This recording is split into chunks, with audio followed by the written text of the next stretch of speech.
Expertos en ciencia política exponen sus miradas. Especialistas, académicos, profesores, militantes, escritores, observadores, personas que construyen un diálogo reflexivo que servirá de semilla para el pensamiento y el despertar de una mirada crítica de nuestra sociedad latinoamericana en clave política. Politeia, la parte por el todo.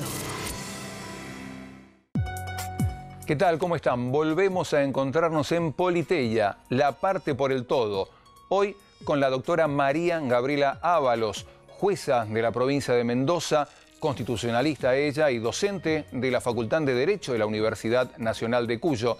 Hablamos con ella sobre la reforma de la Constitución en Mendoza, el debate generado, entre otros aspectos, por las reelecciones tanto del gobernador como de los intendentes, la posibilidad de reformar la Carta Magna de la provincia adaptándola a los nuevos tiempos, adaptándola a los nuevos derechos.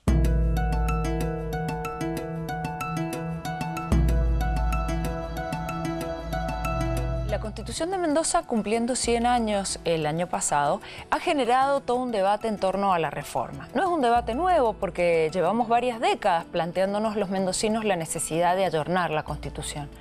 Yo siempre he estado en la línea de los que entienden que es necesario introducir algunas modificaciones, pero no descartando la Constitución de 1916, sino construyendo sobre ella, bueno, una nueva Constitución con algunos aspectos a tener en cuenta. Por ejemplo, la introducción de la autonomía municipal. Eso es uno de los temas claves en la Constitución de Mendoza, porque la Constitución Nacional exige que todas las provincias reconozcan la autonomía.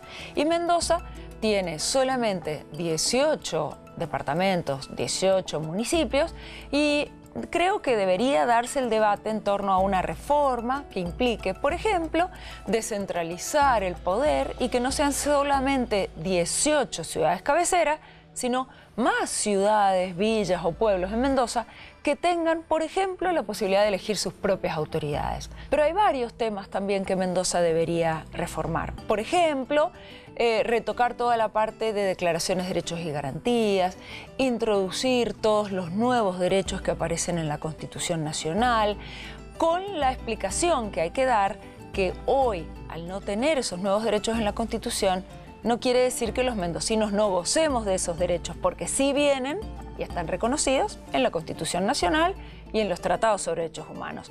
Pero quizás sería bueno, mucho más prolijo, que la Constitución de Mendoza también los contuviese. Otro tema de reforma sería revisar los 3 poderes en la Constitución, ejecutivo, legislativo y judicial. Por ejemplo, aumentar el lapso de duración de las sesiones ordinarias de la legislatura, por ejemplo, retocar algunas instituciones como agilizar el juicio político o el jurado o el jury de enjuiciamiento para los jueces inferiores, también analizar detalles puntuales que tienen que ver con los órganos extrapoderes, como por ejemplo el Tribunal de Cuentas, revisar si es posible que el Tribunal de Cuentas intervenga antes de la sanción de los actos como un control preventivo. De la misma manera, replantearnos en la Constitución de Mendoza el rol que puede tener el Ministerio Público. Es decir, hay ciertos retoques en la Constitución de Mendoza que creo que ayudarían a que fuese una Constitución de cara al siglo XXI, pero no por ello hay que descartar las bondades que tiene la Constitución del 16, sino que construir a partir de esta Constitución algunas reformas que creo que ayudarían a la Mendoza del siglo XXI.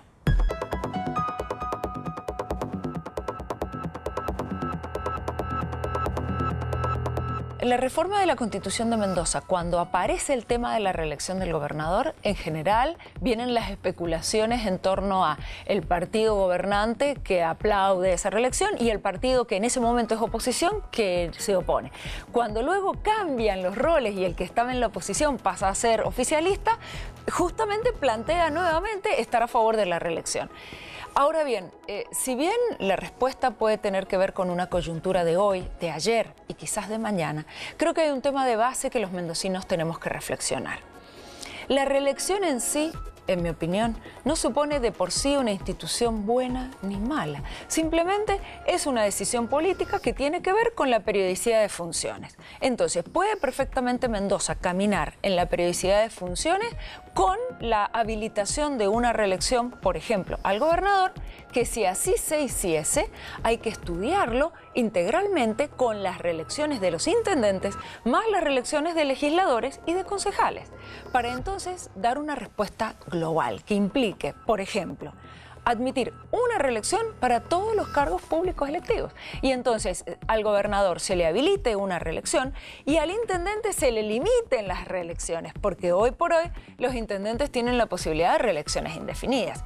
Lo que me parece un tanto incoherente por ahí de parte de nosotros, los mendocinos, es que para el gobernador de turno o el que fuese, nos oponemos a la reelección sistemáticamente, pero para el intendente de turno o el que fuese también, no nos oponemos a las reelecciones indefinidas.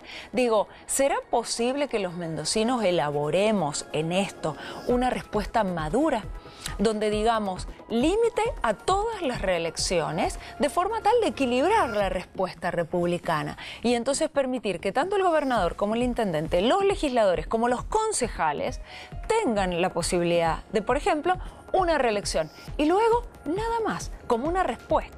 Ahora, ¿cuál es la respuesta mejor? Es difícil de evaluar, porque hay constituciones provinciales que tienen límites a las reelecciones y hay constituciones provinciales que han tenido reelecciones indefinidas. Sí, me pronuncio en contra de las reelecciones indefinidas, porque obviamente no permiten la periodicidad de funciones, no permiten la igualdad ante la ley, no permiten en definitiva el juego de los poderes y el equilibrio. Pero luego, una reelección inmediata no me parece que sea contraproducente a las formas republicanas de gobierno, siempre y cuando sea la respuesta acorde en función de los demás órganos del poder que también son electivos.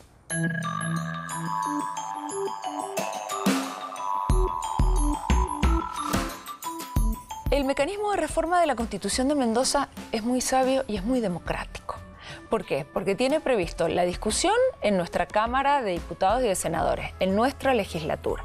O sea que la primera discusión de la necesidad de la reforma la dan nuestros representantes. Nosotros participamos indirectamente, los votantes, porque los hemos elegido a los diputados y senadores. Luego que en la legislatura se discute y se vota con una mayoría grabada de los 2/3 de los miembros de cada Cámara, en otras provincias se termina en la legislatura y luego se elige una convención constituyente para que elabore la reforma. En otras provincias, entonces, el pueblo, la ciudadanía, no participa directamente, solamente participó eligiendo a diputados y senadores y solamente participó eligiendo a los convencionales constituyentes. Mendoza es mucho más democrática porque en el medio tiene prevista la consulta popular a la ciudadanía. Esto supone un mecanismo de democracia semidirecta, o sea, la ciudadanía vota sí o no y es vinculante. Si el sí gana con la mayoría del padrón, mayoría absoluta del padrón electoral, o sea, más de la mitad de los inscriptos en el padrón electoral, se avanza a la otra elección que es la convocatoria a convencionales constituyentes, donde el pueblo vuelve a elegir a convencionales. Y en el otro mecanismo de reforma de un solo artículo, porque la Constitución de Mendoza muy sabiamente permite ayornarse a los tiempos que van corriendo, porque se puede introducir reformas a partir de un solo artículo. En ese caso, la legislatura vuelve a votar la necesidad de reforma de un artículo y redacta ese nuevo artículo y lo vota con los 2/3 de los miembros de cada Cámara. Luego, en la próxima elección de diputados, el electorado es convocado para que diga sí o no a esa reforma.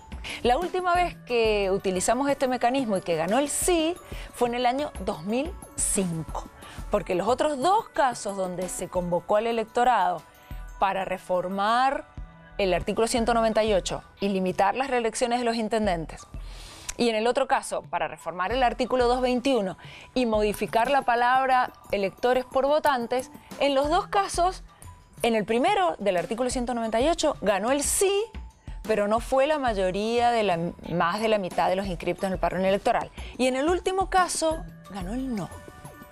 O sea, el electorado se pronunció por el no a esa reforma.